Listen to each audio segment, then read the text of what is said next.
All right, everyone, welcome back. We're here in the house with a special guest. Many of you know him as Every Goddamn Dre on Instagram, but we were laughing that nobody actually knows who you really are. So this is your opportunity to formally introduce yourself to the audience. Who are you? I am Adriell Mace. And what do you prefer people to call you? Dre. Normally Dre. Dre. I changed my name to Dre when I was in like third grade because they kept screwing up my real name. That's how it goes for a lot of people. People don't know this. I went by Mark for 17 years of my life. My first 17 years, I was Mark. And then I got to college and they enrolled me as, my given name. My legal name was Marcus. And I had I got to the dorms and my suite mate, there were 4 of us in the suite. One of them was a football player, running back, named Marcus. And so we were two, Marcus on both doors. Mm-hmm. And I didn't have a lot to bond and connect with him at first. And he was like, "Oh, your name's Marcus too?" And I was like, yeah, we're going by Marcus now. So I officially switched to Marcus in college, thanks to Marcus O'Keefe. So banter topic, we always start with something light. Mm-hmm. You are known for a lot of things, but one that the Instagram knows about is that you feed your children, aka your dogs, better than most people feed themselves. Yeah. Tell us what you feed your dogs on a daily basis. So they go through a lot of things. There's this new company, We Feed Raw, that just deliver frozen meat, whether it's lamb, beef, turkey, chicken. So they eat a ton of raw meat. Yep. They get fresh berries, fresh broccoli, fresh vegetables. They'll get salmon. They get liver. They get anything that's healthy related as far as fruits, vegetables, or just beef. They're just eating real. They're like the OG paleo, right? Oh there. Man, but it's been interesting watching them change in the sense of their coat of their fur. It's smoother. They both lost 8 pounds when they transitioned to that diet. Wow. And they just seem more energetic. How long ago did you transition to that kind of diet? It's been a couple of years now. And prior to that, you were just feeding them regular? Regular kibble. We'll get regular kibble, but the youngest dog had food allergies, so we had to find ways to feed her that didn't make her itch all the time. Wow. So we explored the raw for her. Yeah. And then we was all right, feeding it to one dog, we might as well give it to the other one. So you order all this in from a company, or you actually go to So the meat we order from a company, but the fruit, the vegetables and fruit, we just buy at the store, and we just make it for them twice a day. It's a process. Were they eating healthier or better than you, or were you already eating this way? I was already eating this way, and I just why wouldn't I feed them the way I eat? You know what I mean? Yeah.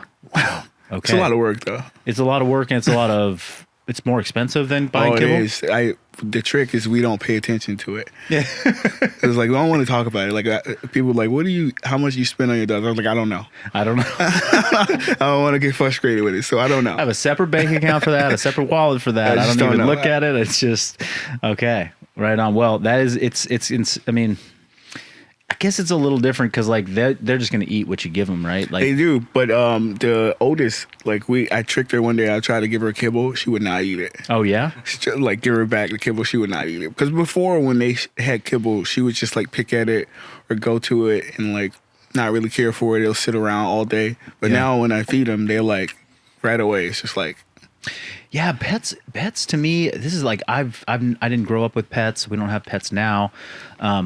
But it's such a controlled experiment because you control what they eat, right? They're not scavenging for food, for sure, and as long as they're not getting into the cupboard and ripping apart stuff and get whatever.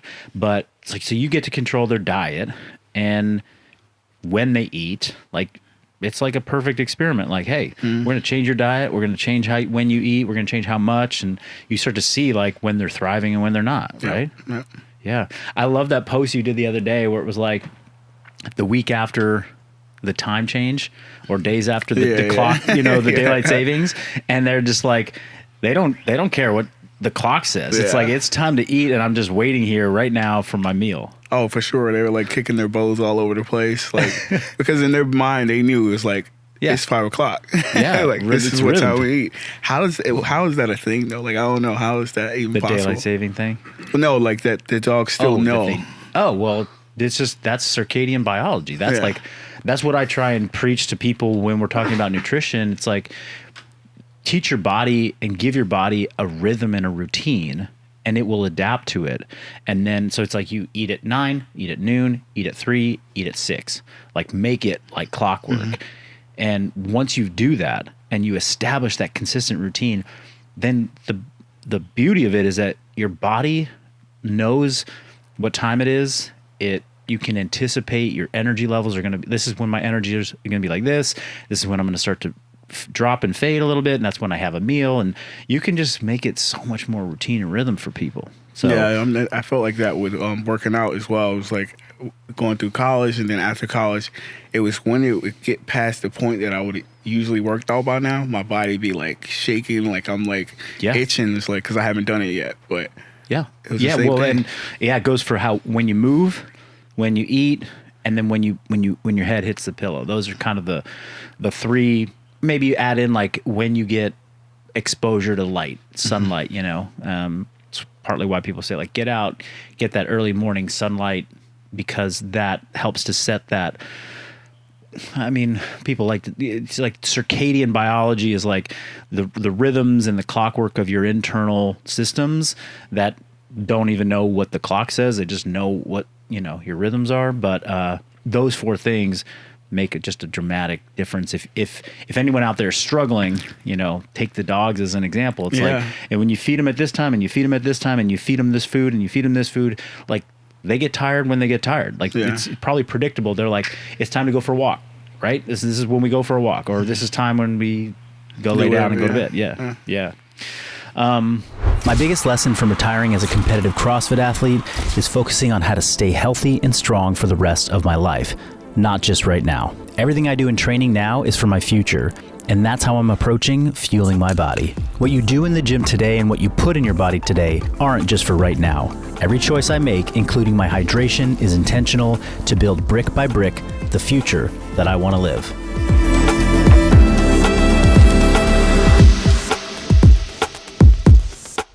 Okay, so maybe just for people who haven't got to see you yet on social media or heard any of your story, can you give us just sort of a, I don't know, the elevator pitch on how how you got into fitness and maybe your background a little bit? I mean, I played sports. So I played college football, and amongst playing football, we did a lot of workouts, a lot of training. So I was really into it, and when I was in college, and I always knew I wanted to do something surrounding working out. Mm-hmm. It was more like strength and conditioning focus as I was leaving college, and then I started working at a gym. So I got more one-on-one stuff. Well, actually, I was trying to get a job. I always tell this story about how I applied to Planet Fitness to be a trainer, and they just kept denying me. Oh, really? Yeah. I was like, oh, wow. So I ended up there was another local gym hiring, but they weren't hiring for trainers. They were hiring front desk, night shift. Uh-huh. And it was 12 to 4 a.m. and 11 to 3 a.m. But that's all they had. And I'm me in my mind, I'm all right, let me just get my foot in the door. I know I want to train, but this is all they got right now. So I'm I'm going to take this. So I took the night shifts. I did the night shifts for 6 months. Wow. At some point, I was able to get a day shift. And then I was able to meet the head trainer and all that. Then I was able to get a training job. And that's how I took it from there. How many years was that? That was a couple years. Right out of college, a couple years. So I was coaching during the day, and I was working night shift at a gym, cleaning bathrooms at 1 in the morning.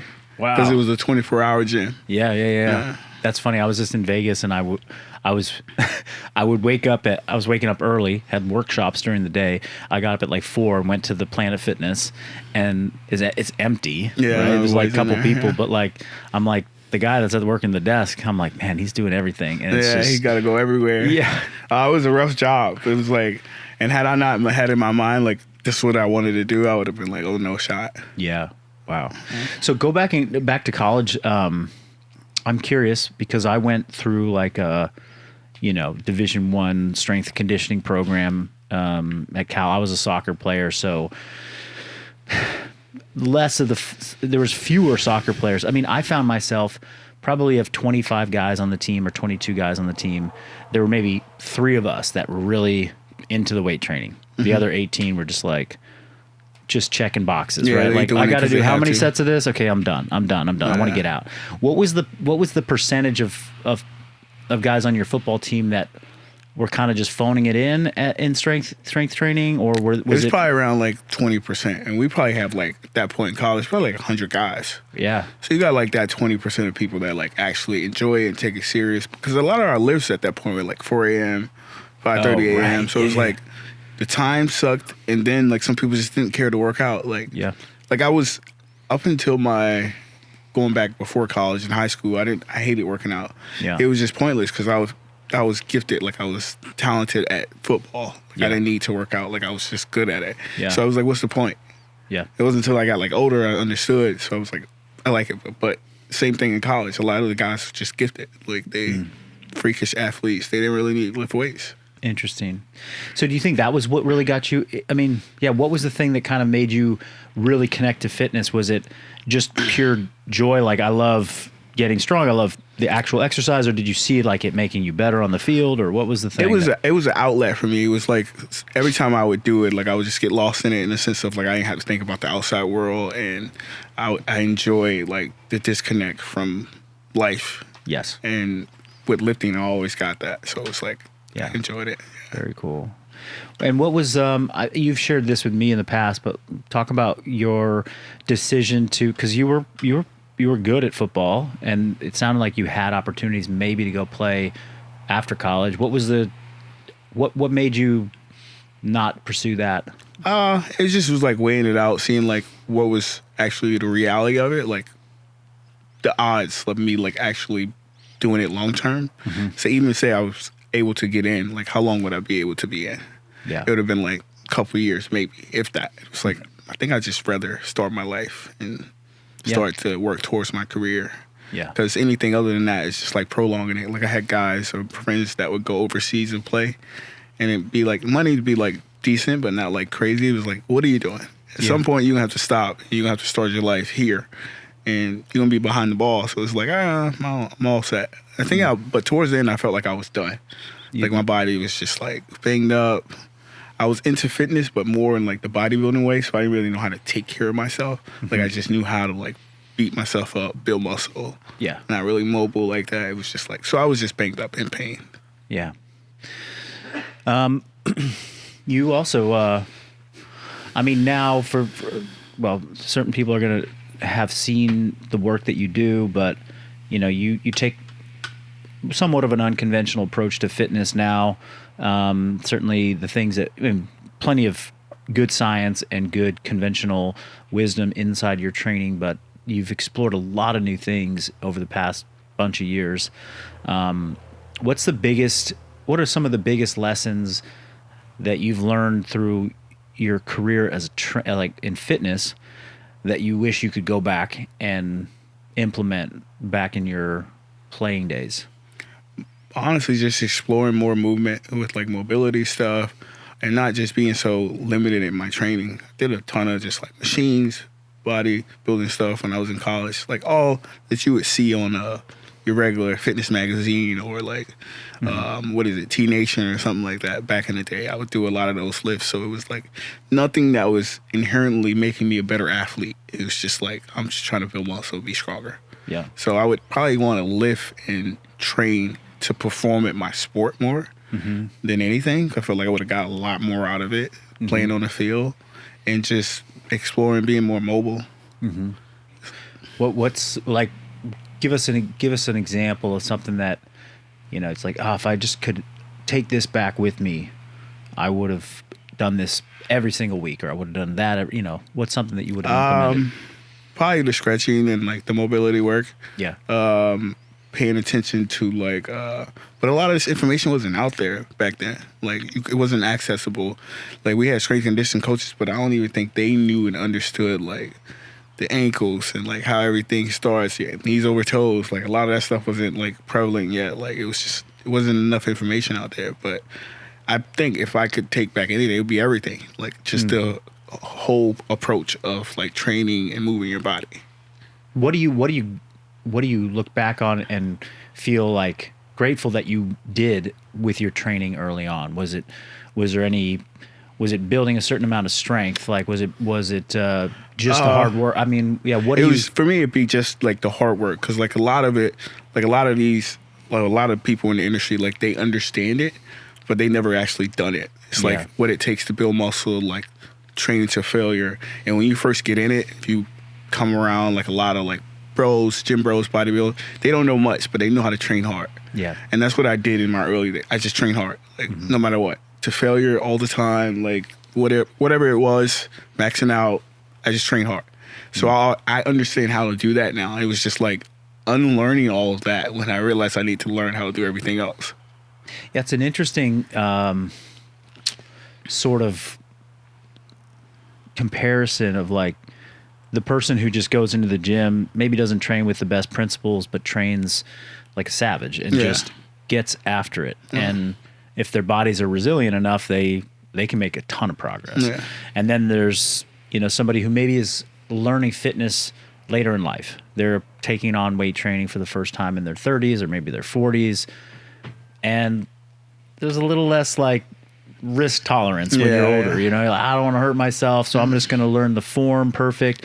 And of course, there's a lot of value to like learning good form, but it's like, how do you get that person to like kind of just push the envelope? Yeah, they never do, and it's like that's like I think it's just like a double-edged sword. It's like they miss out on actually training hard. Like, and I said this before. I was like, a lot of building muscle and building true strength is being okay with the point that you might get injured.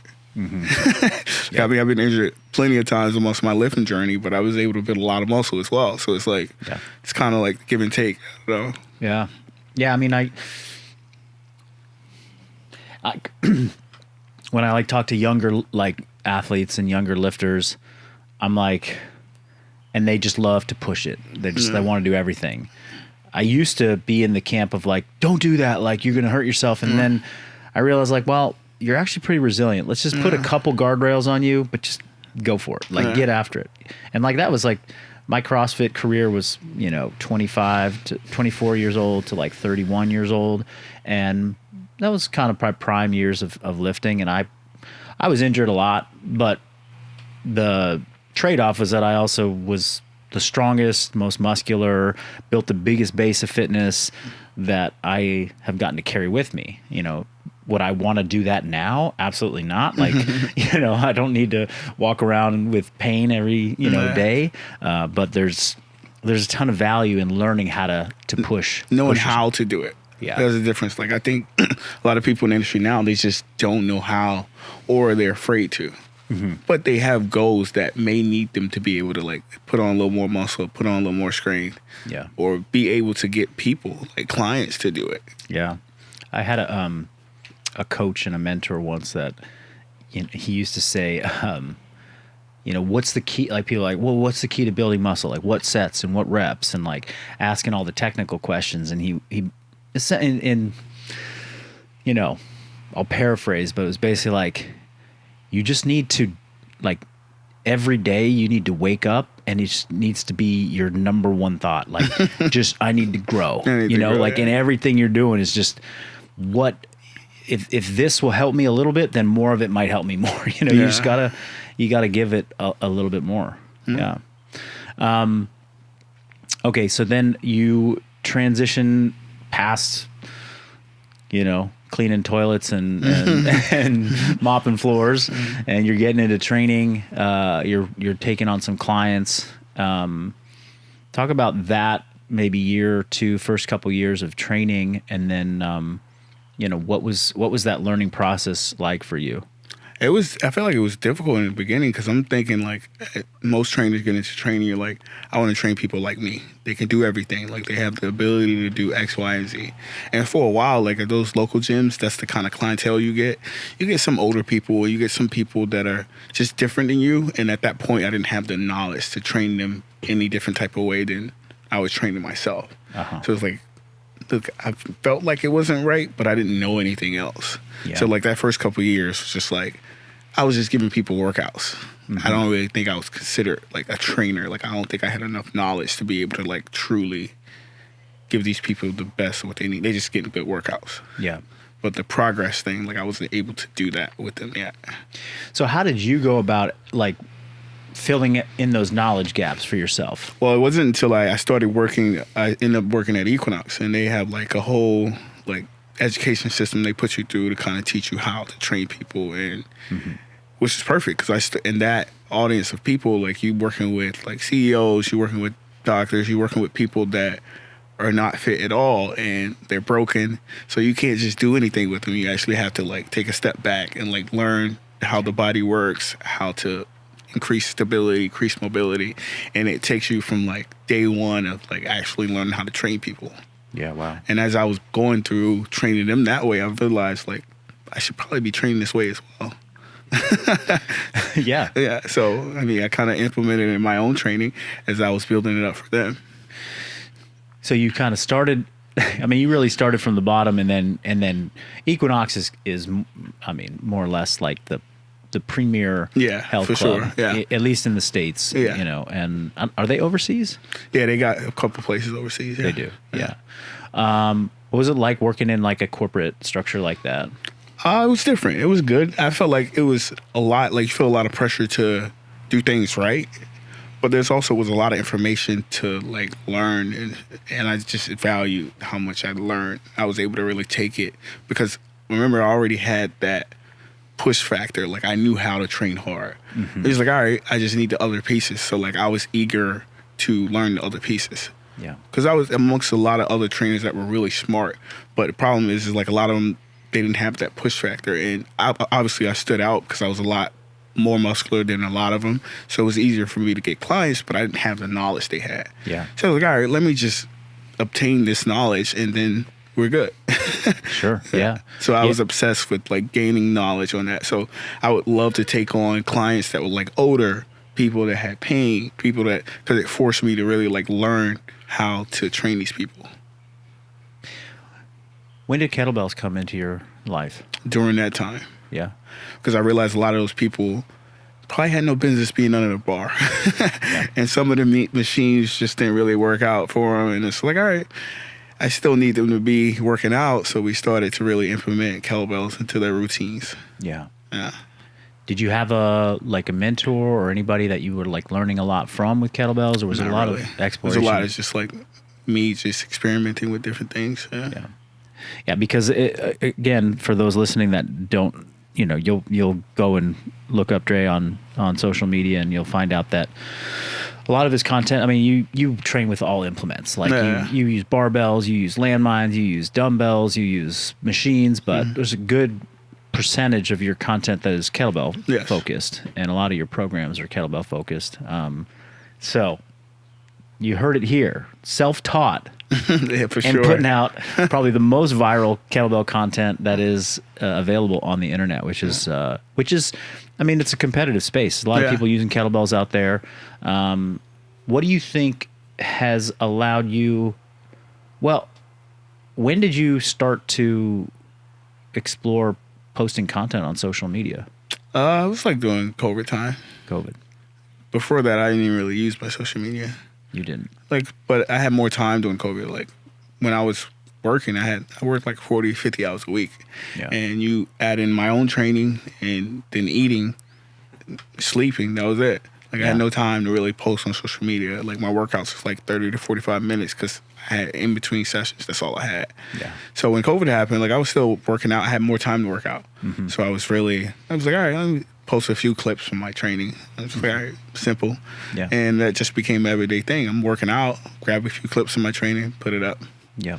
And then people started like, all right, I like this. It's like, I'm at home. I don't have much equipment.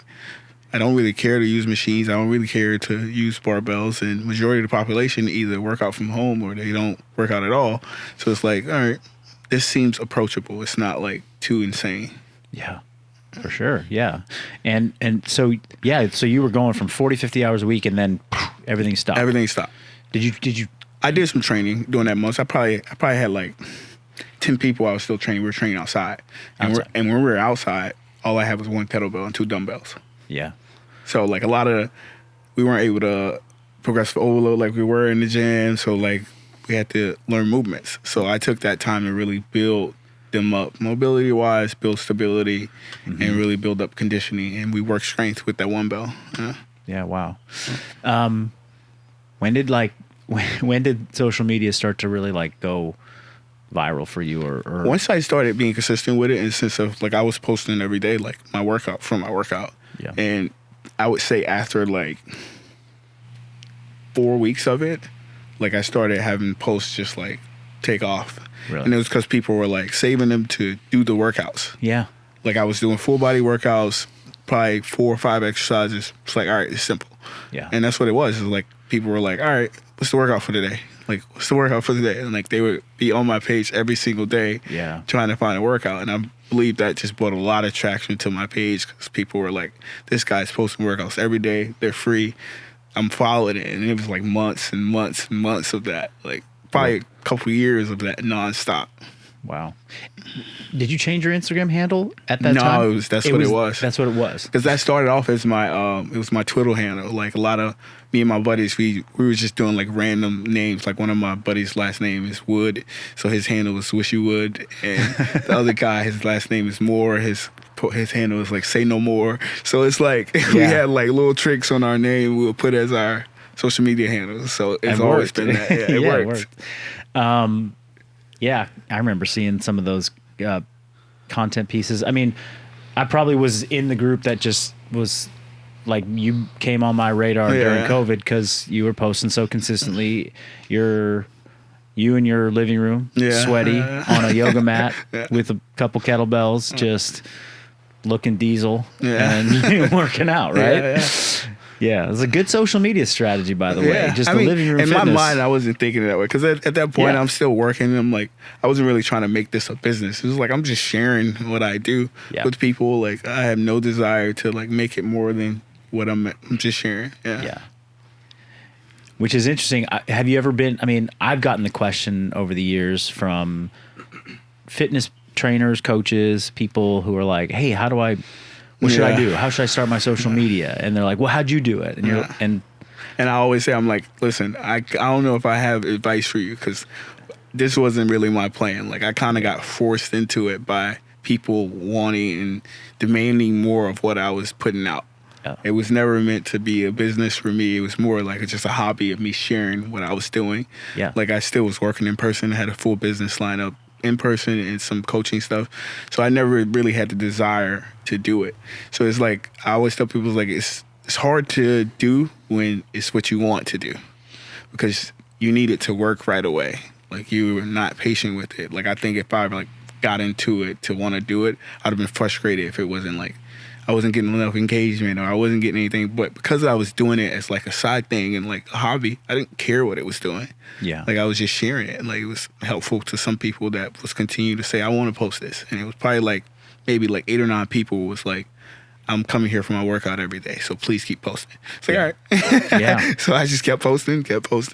And meanwhile, I'm still working. Like it's my job. It's different, but I'm not thinking like, oh, this is going to turn into like my career. It was never really my thought process. Yeah. I mean, there's lessons in that for obviously people who are thinking about business, social media, how to blend them together. But there's also a bigger lesson there where it's like you were doing something because you were enjoying it. It was part of your life. It was something you were passionate about, and it wasn't like out of need. And because it wasn't out of need, you really got to just do it authentically. And then the opportunity presented itself when people started to show interest, Yeah. right? It's like it's not a business opportunity unless people care, right? Exactly. And so rather than trying, I mean, you can try and work it the other way, be like, oh, what do people want to see, and then try and go create it, or your route is similar to mine. It was like, I'm doing what I love, I'm showing it to the world, and which takes time and energy. It's like making a post every day and thinking about what you're going to say and the caption you're going to write. You know, you put in the time in that way, and then you're rewarded with people just being like, man, this is great. Like, I like what you're doing. And so you started getting some traction. And then when did it occur to you to be like, I'll write a program. I'll write my first program. I think it wasn't until like I was closer to like maybe 60, 70,000 on Instagram at that point. And it's only because like I was just like giving stuff to people. They was like, what do you have like program wise? So I was like, I have my like PDF what I do myself. Yeah. And I would just send it to them. Like they'll DM me, I would send it to them. Like no charge. Like I was like, this is what I have. I'm not selling anything right now. Yeah. Like I didn't know how or care to put anything together. I was like, here, take this. So I kept just like giving that out and giving that out. I was like, all right. Then I was talking to a couple people that were DMing me. It was like, you should put something together to sell because like this is good. Yeah. I was like, I'll think about it. I was like, I don't really want to put the work in. Like, it's too much work. I'm still training people. Like, whatever. It's like, I'll do it. I feel a theme, man. I've known you now a couple years, and this is the theme. Trey, you could do a little bit more. You're like, yeah, I'm good. I'm good with what I'm doing now, which I really admire about you. I appreciate. It's you know, you continue to stick to your values, and one of which I think is, you know, being able to control your schedule. You really value that.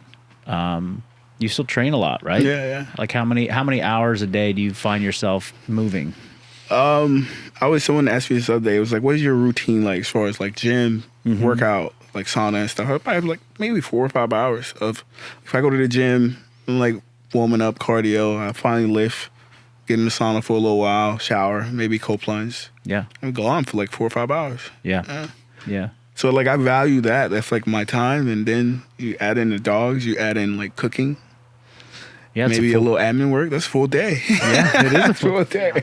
Yeah. It's full day. Yeah. So I mean, it's really hard for me to break out of that. Like it's really hard. So like when people were asking me to like create stuff, it's like I don't have the time and the bandwidth. Like we talked about this the other day. I was like, I'm doing like 1 program a year right now. And you're like, you should be doing like 6, 7. I was like, I know. I'm like, the one takes me like 8 months. It's a long time.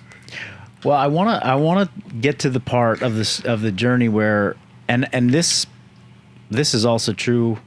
I think it's important for people to hear who are not creators and who are just consumers of content. But you know, let's say 2020, you start posting content every single day, work out, post a video, caption it, maybe start posting on TikTok also, posting on other platforms. Yeah. And then you come to like, 2-3 years later, and then that like kind of burnout. They burn out, yeah. And it's funny because right before it started, I was talking to you, we were driving, and you were like, you got to make plans because you get burnt out. Yeah, you get burnt out.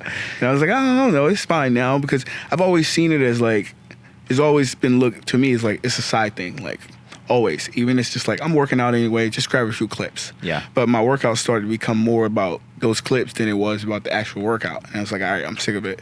Like, I'm tired of filming. Like, I'm tired of posting content.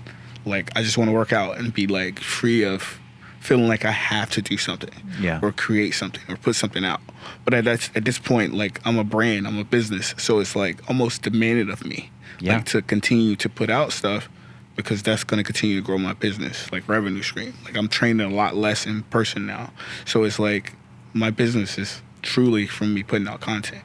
Yeah. And because a lot of my content wasn't like a lot of the speaking stuff or a lot of the stuff that was less taxing on your body, it was always me actually working out.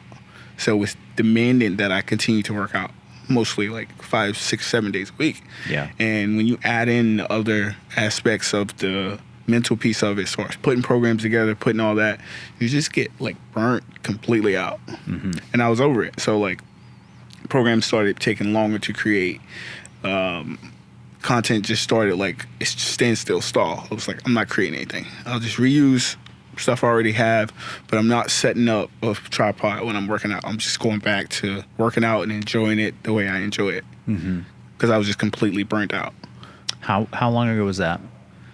Probably like the beginning of this year, maybe. Yeah. Probably beginning of this year. Probably right in the beginning of this year.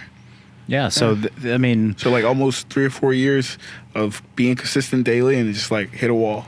Yeah. Yeah. It's. I've heard it from a lot of different creators, and it was interesting because a lot of people in fitness got really popular or started to post a lot of content in 2020. Yeah. That was kind of like the year. Maybe some people kind of caught on in 2021 because digital, fitness and online fitness became the only way people could consume fitness. So gyms were closed around the world, and even when gyms reopened, people were a little hesitant to go in. And they were really like thirsty for that. I need something to do at home. Yeah. And so you got people like yourself just starting to post a lot more content for 2 years, and then right around that 2.5 year mark, it's like, whoa, like this is a lot to do every day, because what started out as I'm just filming my workouts, and then now you're like, okay, well, I got to make it, there's a lot of people just filming their workouts. Okay, what can I showcase here that provides value to people? And for those people listening, it's not the content that you put out that makes, that drives your business solely. I mean, you sell training programs, and so content is the way that people first encounter you. Yes. They see you, and then ultimately they go and purchase a variety of your programs. We've talked a lot about how you have those set up and the way that people can get them, and we'll make sure that people have an opportunity to go check out where you're, where they can get programs from you, of course, where they can see you online. But how do you, because it's the reality is that your business won't last if you're not posting content, or if you're not interacting with people. And it's content is marketing, content is it's education, it's connection, it's brand building. So how do you weather that? Like, how did you weather that this year?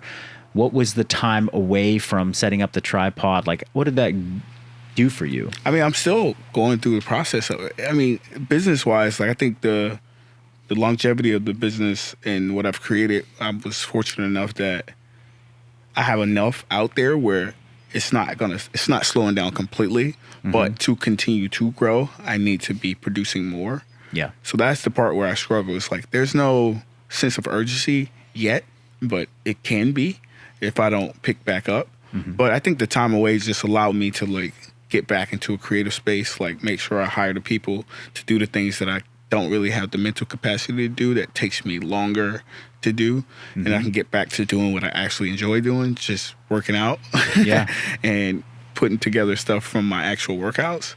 But I really needed the time away, like just go to the gym. Like, I wasn't even working out at home. I was just going to the gym and just working out constantly. Yeah. But it's a process. I feel like I'm really not out of it yet. Like, I'm still hating the idea of posting sometimes. I'm just like, I don't feel like it. Yeah. Yeah. So like and this is like a good lesson to just touch on, because not everyone's going to resonate with, oh, I struggle to make content.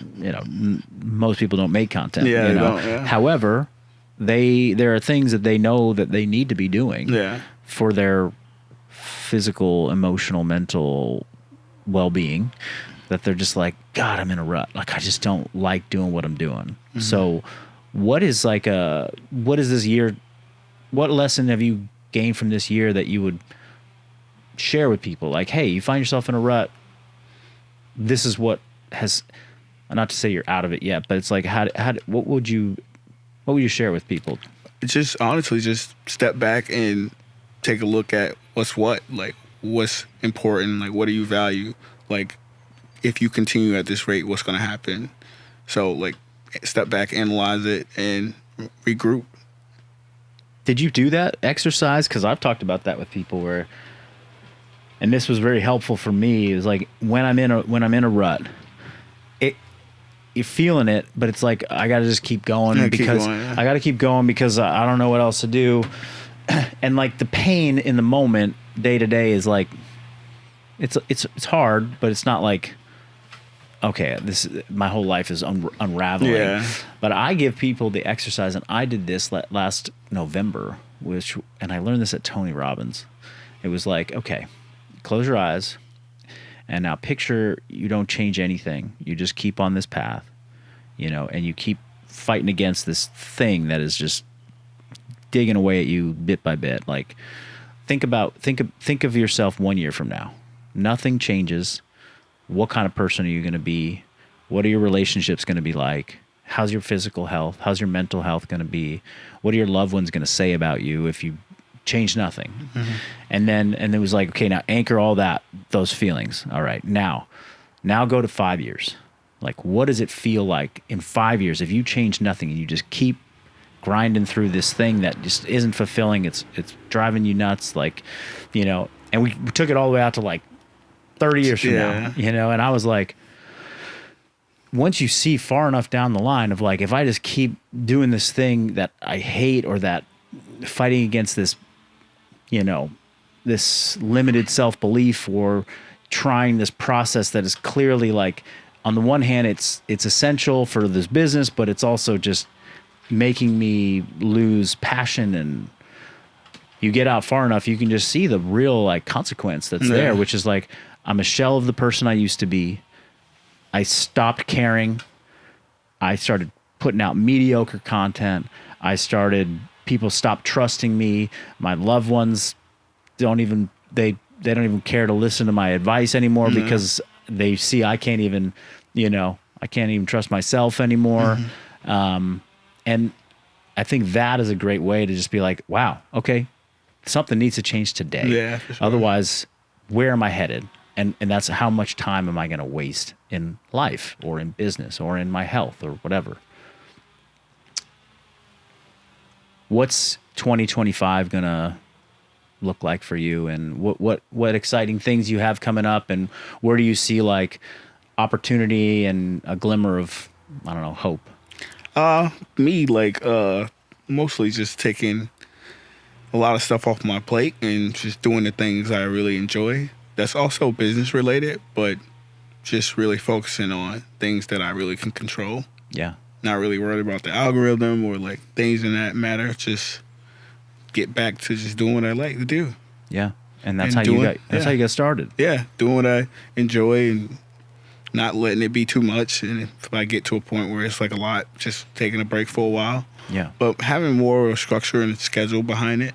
Yeah. Just way it's a little bit of my week, focusing on that, and then I can go back to doing everything else I need to do. Yeah, and taking more trips to California. Yeah. Come see us. That too. Yeah. All right. Well, I appreciate you being here, sharing your story. Where do people go to find you if they want to check out your stuff and learn about your programs? What would you like to send people? Instagram, Every Goddamn Dre. My YouTube, it's Every Goddamn Dre. The website is Kettlebell Functional Training. Yeah, find me there. Yeah. And stay tuned for some collab content coming from the two of us to a Functional Bodybuilding Marcus Philly Instagram handle soon.